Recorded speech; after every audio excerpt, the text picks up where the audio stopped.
ದಿನಾಂಕ 11/9/2024 ಮಂಡ್ಯ ಜಿಲ್ಲೆಯ ನಾಗಮಂಗಲ ತಾಲೂಕಿನಲ್ಲಿ ಗಣೇಶನ ವಿಸರ್ಜನೆಗೆ ಹೋಗುವಂಥ ವಿಷಯಕ್ಕೆ ಸಂಬಂಧಪಟ್ಟಂತೆ ಎರಡು ಕೋಮುಗಳ ನಡುವೆ ಉದ್ಭವಿಸಿದಂತಹ ಘರ್ಷಣೆ ಮತ್ತು ಗಲಭೆಯಿಂದಾಗಿ ಆ ರಾತ್ರಿ ಕೆಲವು ಕಿಡಿಗೇಡಿಗಳು ದುಷ್ಕೃತ್ಯವನ್ನು ಎಸಗಿದ್ದು ಕೆಲವು ಅಂಗಡಿ ಮತ್ತು ಮಳಿಗೆಗಳಿಗೆ ಬೆಂಕಿಯನ್ನು ಹಚ್ಚಿರುತ್ತಾರೆ.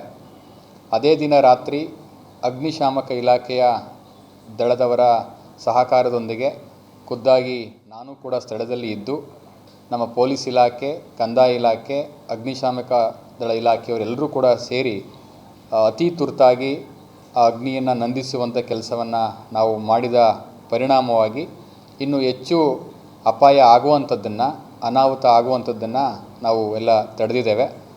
ಆದಾಗ್ಯೂ ಕೂಡ ದುರಾದೃಷ್ಟವಶಾತ್ ಸುಮಾರು 26 ಅಂಗಡಿಗಳಿಗೆ ಬೆಂಕಿ ಬಿದ್ದಿದ್ದು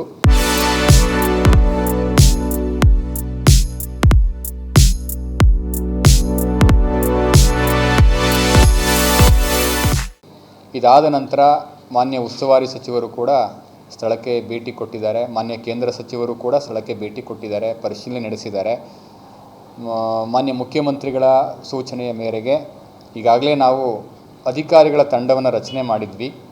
ದಿನಾಂಕ 12ನೇ ತಾರೀಕು ಅಂದರೆ ನೆಕ್ಸ್ಟ್ ಡೇನೇ ನಾವು ಒಂದು ಅಧಿಕಾರಿಗಳ ತಂಡವನ್ನು ರಚನೆ ಮಾಡಿದ್ವಿ. ಆ ತಂಡದಲ್ಲಿ ನಮ್ಮ ಅಸಿಸ್ಟೆಂಟ್ ಕಮಿಷನರ್ ಇದ್ದರು, PWD executive engineer, PWD AEE ಅವರು, ಚೀಫ್ ಆಫೀಸರ್ ಅವರು, ಫೈರ್ ಡಿಪಾರ್ಟ್ಮೆಂಟ್ ಆಫೀಸರ್ ಅವರು, DYSP ಅವರು, ಈ ರೀತಿ 6ರಿಂದ 7 ಅಧಿಕಾರಿಗಳನ್ನು ಒಳಗೊಂಡಂತಹ ತಂಡವನ್ನು ನಾವು ರಚನೆ ಮಾಡಿದ್ವಿ.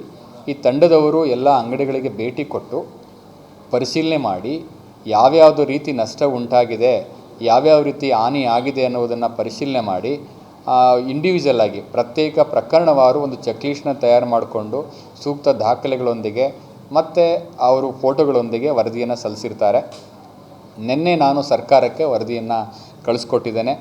ಈ ವರದಿಯ ಪ್ರಕಾರ 2 ರೀತಿಯ ವರದಿಗಳನ್ನು ಮಾಡಿದ್ದೇವೆ. ಒಂದು, ಬಿಲ್ಡಿಂಗಿಗೆ, ಕಟ್ಟಡಕ್ಕೆ ಏನು ಹಾನಿಯಾಗಿದೆ ಮತ್ತು ಕಟ್ಟಡದ ಒಳಗಡೆ ಇದ್ದ ಸರಕು ಸಾಮಗ್ರಿಗಳಿಗೆ ಏನು ಹಾನಿಯಾಗಿದೆ ಅನ್ನೋದರ ಬಗ್ಗೆ ನಾವು 2 ರೀತಿಯ ಮೌಲ್ಯಮಾಪನವನ್ನು ಮಾಡಿದ್ದೇವೆ. ಕಟ್ಟಡಕ್ಕೆ ಹಾನಿಯಾಗಿರ್ತಕ್ಕಂಥದ್ದು ಟೋಟಲ್ 26 ಕಟ್ಟಡಗಳಿಗೆ, ಕಟ್ಟಡದ ಸ್ವರೂಪಗಳಿಗೆ, ಕೆಲವು ಕಿಟಕಿ ಹೋಗಿದೆ, ಕೆಲವು ರೂಫಿಂಗ್ ಹೋಗಿದೆ. ಕಟ್ಟಡಕ್ಕೆ ಹಾನಿಯಾಗಿರುವಂಥದ್ದು 1,47,00,000 ಕಟ್ಟಡಕ್ಕೆ ಹಾನಿಯಾಗಿರುವಂಥದ್ದು. ಕಟ್ಟಡದ ಒಳಗಿದ್ದ ಸಾಮಗ್ರಿಗಳಿಗೆ ನಾವು ಆಗಿರುವಂಥದ್ದು 1,18,00,000. ಹೀಗೆ ಒಟ್ಟು 2,66,00,000ಕ್ಕೆ ನಾವು ಈಗಾಗಲೇ ಅಂದಾಜನ್ನು ತಯಾರಿಸಿ ನಷ್ಟಕ್ಕೆ ನಾವು ಪರಿಹಾರವನ್ನು ಪಾವತಿ ಮಾಡಲಿಕ್ಕೆ ಸರ್ಕಾರಕ್ಕೆ ವರದಿಯನ್ನು ನಾವು ಸಲ್ಲಿಸಿದ್ದೇವೆ. ಕಟ್ಟಡ ಏನು ಹಾನಿಯಾಗಿದೆ ಅದಕ್ಕೆ ಸಂಬಂಧಪಟ್ಟಂತೆ ಲೋಕೋಪಯೋಗಿ ಇಲಾಖೆಯ ಇಂಜಿನಿಯರ್ ಅವರಲ್ಲಿ ಒಂದು SR ರೇಟ್ ಅಂತ ಇರುತ್ತೆ. ಏಕೆಂದರೆ ಕಟ್ಟಡ ಕಟ್ಟಬೇಕಾದರೂ ಕಟ್ಟಡಕ್ಕೆ ಸಂಬಂಧಪಟ್ಟಂತೆ ಯಾವುದೇ ಒಂದು ದರ ಇದೆ, ನಿಗದಿಯಾಗಿ ದರ ಇದೆ. ಅದರ ಪ್ರಕಾರ ಅವರು ಡೀಟೇಲ್ ಎಸ್ಟಿಮೇಟು ಕೂಡ ಮಾಡಿಕೊಟ್ಟಿದ್ದಾರೆ.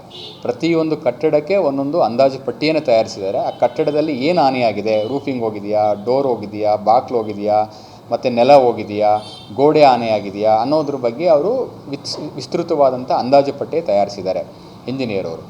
ಕಟ್ಟಡದ ಒಳಗಿದ್ದ ಸಾಮಗ್ರಿಗಳಿಗೆ ಸಂಬಂಧಪಟ್ಟಂತೆ ಏನು ಮೇಲ್ನೋಟಕ್ಕೆ ಒಳಗಡೆ ಏನೇನು ವಸ್ತುಗಳಿತ್ತು, ಕೆಲವು ಕಡೆ ಮೊಬೈಲ್ ಅಂಗಡಿ ಇತ್ತು, ಫ್ಯಾನ್ಸಿ ಸ್ಟೋರ್ ಇತ್ತು, ಬಟ್ಟೆ ಅಂಗಡಿ ಇತ್ತು, ಮತ್ತು ಟೈರ್ ಅಂಗಡಿಗಳಿದ್ದು, ಬಳೆ ಅಂಗಡಿಗಳಿದ್ದು, ಪಾತ್ರೆ ಅಂಗಡಿಗಳಿತ್ತು. ಸೊ ಈ ರೀತಿ ಏನು ವಸ್ತುಗಳಿತ್ತು ಅನ್ನೋದನ್ನು ಮೇಲ್ನೋಟಕ್ಕೆ ನೋಡಿ ನಮ್ಮ ವಸ್ತುಗಳನ್ನು ಅಸೆಸ್ ಮಾಡಿದ್ದಾರೆ. ಬಟ್ ನಾವು ಎಲ್ಲ ಅಂಗಡಿ ಮಾಲೀಕರಿಗೂ ಕೂಡ ನಾವು ಒಂದು ಕೇಳಿದ್ವಿ, ಒಂದು ವೇಳೆ ಅಂಗಡಿ ವಸ್ತು ಏನೇನಿತ್ತು ಅಂತ ಪಟ್ಟಿ ಕೊಡಬೇಕಂತ ಹೇಳಿದರೆ ಅವರು ಎಲ್ಲಿಂದ ಮೆಟೀರಿಯಲ್ನ ರಿಸೀವ್ ಮಾಡ್ಕೊಂಡಿದ್ರು, ಇನ್ವಾಯ್ಸು ಎಷ್ಟು ಸೇಲ್ ಆಗಿದೆ, ಎಷ್ಟು ಉಳಿದಿತ್ತು, ಸ್ಟಾಕ್ ಬುಕ್ಕು ಕೂಡ ಅಂಗಡಿನಲ್ಲಿ ಇರಲ್ಲ, ಎಲ್ಲ ಸುಟ್ಟೋಗಿರುತ್ತೆ. ಆದ್ದರಿಂದ ಪ್ರೈಮಾ ಫೇಸಿ ನಮ್ಮ ಆಫೀಸರ್ಸು ವಿಸಿಟ್ ಮಾಡಿ ನಮಗೆ ವರದಿಯನ್ನು ಕೊಟ್ಟಿದ್ದಾರೆ. ಅದರ ಪ್ರಕಾರ 2,66,00,000ಕ್ಕೆ ನಾವು ಕೊಟ್ಟಿದ್ದೇವೆ. ಇದನ್ನು ಹೊರತುಪಡಿಸಿ ಅವರು ಆಯಾ ಸಂಬಂಧಪಟ್ಟಂಥ ಕಟ್ಟಡದ ಮಾಲೀಕರು ಮತ್ತು ಉದ್ದಿಮೆದಾರರು ಕೂಡ ಪೊಲೀಸ್ ಇಲಾಖೆಯಲ್ಲಿ FIR ಲಾಡ್ಜ್ ಮಾಡಿದ್ದಾರೆ. ನಮ್ಮ ಅಂಗಡಿನಲ್ಲಿ ಇಷ್ಟು ವಸ್ತುಗಳಿತ್ತು, ಇಷ್ಟು ನಷ್ಟ ಆಗಿದೆ ಅಂತ ಪೊಲೀಸ್ ಇಲಾಖೆಗೆ ಸಪ್ರೇಟು ಕೊಟ್ಟಿದ್ದಾರೆ. ಇದರಲ್ಲಿ ಯಾರ್ಯಾರ್ದು ಇನ್ಶೂರೆನ್ಸ್ ಇದೆ ಅದು ಇನ್ಸೂರೆನ್ಸ್ ಕೂಡ ಕ್ಲೈಮ್ ಮಾಡ್ಕೋಬೇಕಾಗ್ತದೆ. ಈಗ ಅದ್ರ ಮಾಹಿತಿಯನ್ನು ಕೂಡ ನಾವು ಕಲೆಕ್ಟ್ ಮಾಡ್ಕೊಂಡಿದ್ದೀವಿ. ಸೊ ಹಾಗಾಗಿ ಈಗ ನಾವು ಏನು ತಂಡ ಕೊಟ್ಟಿದ್ದಾರೆ, ತಂಡದಲ್ಲಿರ್ತಕ್ಕಂಥವರು ನಮ್ಮ ಲೋಕೋಪಯೋಗಿ ಇಲಾಖೆಯವರಿದ್ದಾರೆ, ಕಂದಾಯ ಇಲಾಖೆಯವರಿದ್ದಾರೆ, ನಗರ ಸ್ಥಳೀಯ ಸಂಸ್ಥೆಯವರು ಇದ್ದಾರೆ, ಅಗ್ನಿಶಾಮಕ ದಳದವರು ಇದ್ದಾರೆ. ಇವರೆಲ್ಲರನ್ನ ಒಳಗೊಂಡಂತೆ ತಂಡ ರಚನೆ ಮಾಡಿ ತಂಡದ ಮೂಲಕ ನಾವು ಮೌಲ್ಯಮಾಪನ ವರದಿಯನ್ನು ತರಿಸ್ಕೊಂಡಿದ್ದೀವಿ. ಅದಕ್ಕೆ ಸರ್ಕಾರದ ಹಂತದಲ್ಲಿ ನಾವು ತೀರ್ಮಾನ ಆಗಬೇಕಾಗತ್ತೆ. ಅದಕ್ಕೆ ಸರ್ಕಾರಕ್ಕೆ ಕಳಿಸಿದ್ದೀವಿ. ಒಂದು ವಿಶೇಷ ಪ್ರಕರಣ ಅಂತೇಳಿ ಪರಿಹಾರ ಕೊಡಲಾಗುತ್ತಾ ಅಥವಾ ಹೇಗೆ ಅಂತೇಳಿ ನಮಗೆ ಅದು ಇನ್ನೂ ಕೂಡ ಗೊತ್ತಿಲ್ಲ. ಬಟ್ ಸರ್ಕಾರಕ್ಕೆ ಪ್ರಸ್ತಾವನೆ ಕಳಿಸ್ಕೊಟ್ಟಿದ್ದೀವಿ. ಮಾನ್ಯ ಮುಖ್ಯಮಂತ್ರಿಗಳು ಕೂಡ ಸ್ವತಃ ದೂರವಾಣಿ ಮೂಲಕ ನಮಗೆ ಸೂಚನೆಯನ್ನು ಕೊಟ್ಟಿದ್ದರು, ಕೂಡಲೇ ಪ್ರಸ್ತಾವನೆಯನ್ನು ಸರ್ಕಾರಕ್ಕೆ ಕಳಿಸಿ ಅಂತೇಳಿ. ಹಾಗಾಗಿ ಸರ್ಕಾರಕ್ಕೆ ಪ್ರಸ್ತಾವನೆಯನ್ನು ಸಲ್ಲಿಸಿದ್ದೇನೆ. ಟೋಟಲ್ 2,66,00,000ಕ್ಕೆ ನಾನು ಕಳಿಸಿದ್ದೇನೆ. ಟೋಟಲ್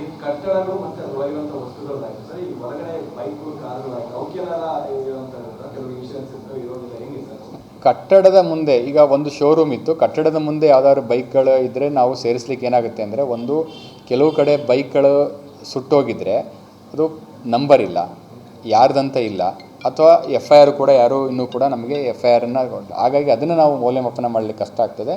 ಅದಕ್ಕೆ FIR ಆದಮೇಲೆ ನಂತರ ಪರಿಶೀಲನೆ ಮಾಡ್ತೀವಿ.